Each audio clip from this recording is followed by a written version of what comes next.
voted by voters individually.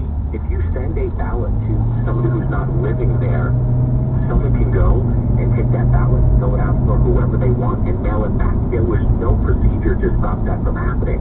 Florida law mandates ballots be requested, but there's no requirement voters give a reason for voting by mail. Dave?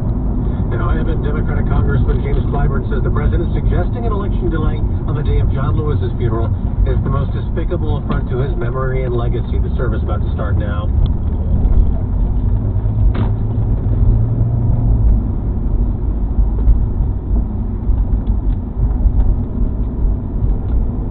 Live in Broward County, Florida.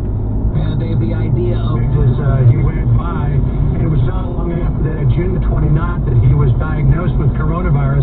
That's Fox's John Roberts. It's not known if that's where Kane got it at that Trump rally. Now, the virus continues to beat up on the economy. GDP shrank by a record 33% in the second quarter. And on Wall Street, the Dow is down more than 400 points. America's listening. Now, here's your Storm Team 10 forecast. Today, a mix of sun and clouds. Temperatures head to the upper 80s. Some may reach 90 yet again today. This afternoon, an isolated shower or thunderstorm is possible. Wet to start, especially south Friday morning. Then some sun develops. Highs in the low 80s.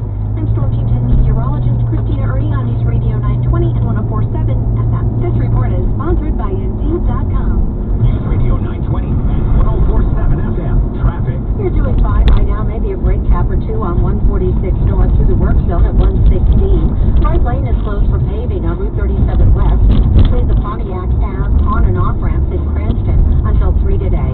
I'm Jackie Murphy on News Radio 920 and 104.7 FM. If finding a high-impact hire is a serious goal for your business, use Indeed. Their flexible payment options mean better bang for your buck with no long-term contracts. Indeed will even give you a $75 credit for your first sponsored job post at Indeed.com/high-impact. Terms and conditions apply. You might not have seen your customers face-to-face in a while, but you can still stay connected to them by advertising on the radio. Now you can use the new iHeartAdBuilder.com to reach out and make sure